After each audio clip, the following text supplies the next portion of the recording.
In this video, I'm going to derive an equation for the current as a function of time in a simple RC circuit while the capacitor is charging. Initially, we have a circuit that has a battery that provides an electromotive force epsilon, a resistor that has a resistance R, and a capacitor with a capacitance C. When the switch is open, no current flows in this circuit, but the moment that the switch is closed, there is a current that flows in this series circuit. And what I would like to do is quickly make a sketch of a graph that is the current in this circuit as a function of time. So the current on the vertical axis and on the horizontal axis, time. Before the switch is closed, the current in the circuit would be 0. And then let's say at a time t equals 0, the switch is closed. In a small but not 0 second time interval, the current would jump up to some maximum value, and from there it would decrease exponentially.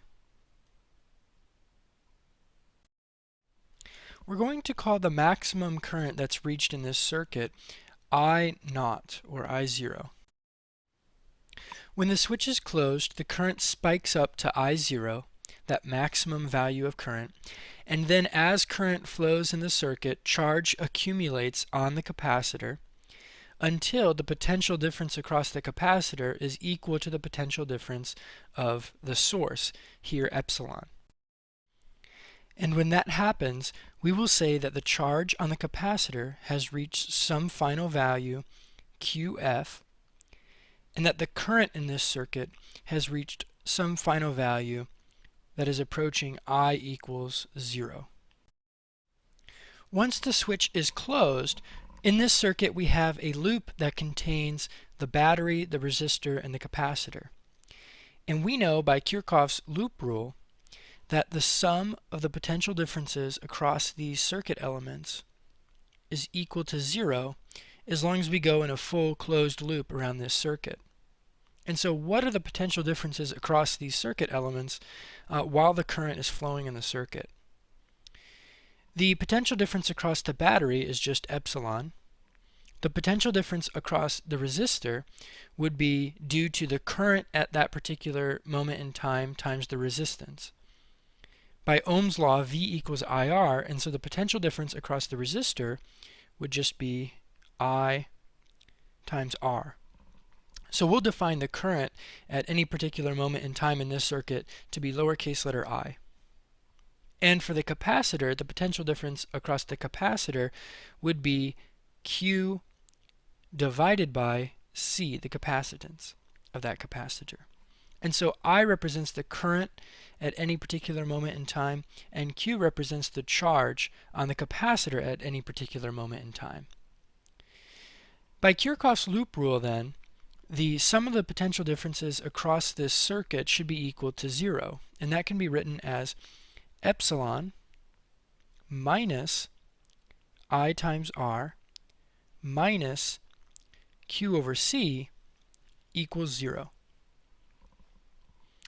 And if this is true, then let's analyze the case for what happens when the current in the circuit reaches 0. When the current in the circuit reaches 0, the middle term, IR, would become 0. And in that case, epsilon minus QC would be equal to 0. And if this is the time when the current reaches 0, this is also the time when the charge on the capacitor is given by QF. And so QF, from this equation, must be given by the capacitance of the capacitor times epsilon, which is the potential difference across the two terminals of the battery. This expression will be useful for us later. Another expression that will be useful later will be what happens at the very beginning when the current is equal to I0. At the very beginning, there hasn't been a chance for any charge to accumulate on the capacitor yet, and for that reason, Q would be 0. And so, in that case, this equation that we've written here using Kirchhoff's loop rule could be written as epsilon minus IR minus 0, because Q is equal to 0, equals 0. And what this means is the current initially, that maximum current value that's reached, would be given by epsilon divided by R. So here we have two equations that will be useful to us that describe the charge on the capacitor when the current becomes zero and the maximum current that's reached the moment that the switch is closed. So we've looked at the equation for the final case, and we've looked at the equation for the initial case, but what about the entire time interval in between, the time while the capacitor is charging? So now if we consider that case and we rewrite the equation epsilon minus IR minus Q over C equals 0, how can we analyze this equation to understand what the current is doing between those two time intervals? That was the ultimate goal, was to determine an equation for the current as a function of time while this capacitor is charging. One good first step would be to solve this equation for the current, which is that lowercase letter I. And so I should move the other two terms to the other side and then divide by R. When I do that, I get I equals epsilon minus Q over C divided by R. And from here, this relationship could also be written as epsilon over R minus Q over RC. And from here, I think it's useful to factor out, and you'll see why later, negative 1 over RC. When we do that, when we factor out minus 1 over RC, what's left in the two terms of the equation is a Q in one of the terms and a C times epsilon in the other term. I'll write it this way, Q minus C times epsilon. If you factor the negative 1 over RC back into the first term, you'll get minus Q over RC. That was the second term in the line above. And if you factor it back into the second term, you'll get a plus epsilon over R, which was the first term in the line of equations above. The reason why factoring out the RC is useful is because R and C are constants that depend on the values of the resistor and the capacitor. And we'll see why that will come into play with our equations later. But for now, I think it's useful to understand that we have an equation for the current, but we can also express current as the rate of flow of charge onto one of the plates of the capacitor. If the charge at any particular moment in time on the capacitor is given by lowercase letter q, then we can express the current in this circuit as dq dt. And the introduction of dq dt is what is going to allow us to solve this equation for the current as a function of time in this circuit. Now what I'd like to do is move some of the variables in this equation around. What I'd like to do first is write the equation as dq divided by q minus c epsilon equals minus dt divided by RC. So you can see that I multiplied both sides of the equation by t, and then I divided both sides of the equation by what was inside the parentheses. And with this step of algebra, the variables in this equation have been separated. On the left-hand side I have q and dq, and on the right-hand side I have dt. Everything else in this equation is a constant. And what this allows me to do is write the left-hand side of this equation as 1 over q minus c epsilon dq, and the right-hand side of this equation can be written as minus 1 over rc times dt. And so of course what I can do now is integrate both sides of this equation. The left-hand side I would integrate from the initial charge in the capacitor, 0, to some final arbitrary value of charge on the capacitor, capital letter Q. And on the right-hand side of the equation, I can leave the minus 1 over RC constant outside of the integration and integrate from a time of 0 to some arbitrary time t when there's an amount of charge in the capacitor Q. When I integrate both sides of this equation, on the left-hand side, I would get the natural log of Q minus C times epsilon, and that would need to be evaluated at 0 and Q. And on the right-hand side of this equation, I get the integral of dt, 1 times dt, which is just t, which gives me on the right-hand side minus t over RC, which needs to be evaluated at 0 and t.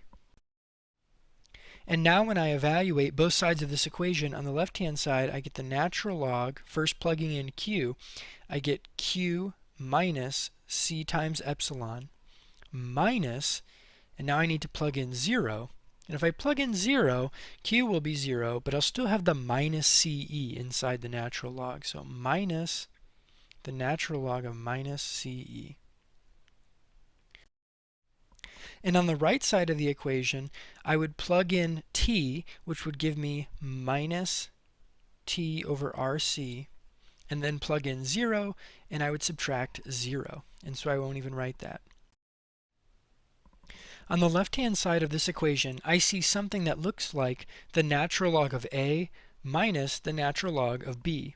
And if you remember, that is also equal to the natural log of A divided by B. And so I can write the left-hand side of this equation as the natural log of Q minus C times epsilon divided by minus C epsilon. And this is all equal to minus T over RC. And now to get rid of that natural log, I can exponentiate both sides of the equation. On the left-hand side, I would just be left with Q minus C epsilon over minus C epsilon. And on the right-hand side, I would have e to the minus t over RC. And now I'll skip just a couple steps of algebra to say that the charge on the capacitor as a function of time would be given by QF multiplied by 1 minus e to the minus t over RC. And where does this equation come from? Well, we'll start by multiplying both sides of the equation by minus c times epsilon, and then you would need to add the product c times epsilon to both sides. And then you would notice that on the right-hand side, both terms include the product c times epsilon and could factor it out. And then we would go back to the green box that we made at the beginning of the video and notice that the product c epsilon is equal to the final charge on the capacitor QF. And then we would have an equation for the charge on the capacitor as a function of time. This equation for Q, the charge that has accumulated onto the capacitor, can be a useful equation, but the one that we were seeking at the beginning of the video was an equation for the current in this circuit while the capacitor is charging. And so if we recall something that came up just a few minutes ago, which is the current can also be expressed as the rate of flow of charge onto one of the plates of the capacitor, hopefully we can see that if we took the time derivative of the charge function, right, that Q as a function of t equation that we just arrived at in green, if we took the time derivative of that equation, we would have the equation for the current in this circuit as a function of time. So when you try to take the time derivative of that function Q up above, what you would find is that the first term of the equation, which is just QF, does not have any time dependence and would therefore fall out of the derivative of that equation. The second term, however, does have some time dependence. And so what would be the derivative of that second term? I would first write the term itself, which is minus QF over e to the minus t over RC. And then I would multiply by the derivative of the inside function by the chain rule. And so the derivative of minus t over RC would just be minus 1 over RC. And so now that I've got my equation here, how does it simplify? What is the best way to write that equation? I'll write the final equation in the top right-hand corner where we started. The current as a function of time, well, the minus sign in those two terms that are being multiplied would cancel. and the coefficient that I would write in front of the natural exponential function would be QF over RC. Let's see if that reduces down to anything. QF over RC. From the green box just below, I can see that QF can also be written as C times epsilon, and RC remains in the denominator. The capacitance variable in the numerator and denominator will cancel, and I'm left with epsilon over R. And from the green box, I see that epsilon over R is equal to that maximum current that we found at the very beginning of the video, I naught. And so the coefficient in front of that exponential function in the current equation is just I naught, the maximum current that's reached in this circuit. Following that, I have e to the minus t over RC. And it's this equation that describes the current in this circuit as a function of time. It shows that initially, when the time is equal to 0, we would have e to the 0, which is equal to 1, and the current would read a maximum value of I naught. From there, as t increases, e to the minus something steadily decreases, which means as a function of time we would get a smaller and smaller fraction of that initial maximum current. The last thing that I'd like to point out is that in the exponent we see in the denominator the product of R and C, the resistance and the capacitance of these two circuit elements. And in most cases, when you're asked to analyze circuits like this, you'll see that the product RC is instead denoted as tau, where tau is referred to as a time constant because these two variables affect the charging time and the rate of flow of charge onto the plates, and therefore the rate of decrease of current in these types of circuits. And so very often when you're analyzing these circuits, the amount of time, even t in seconds, is referred to as some multiple of tau.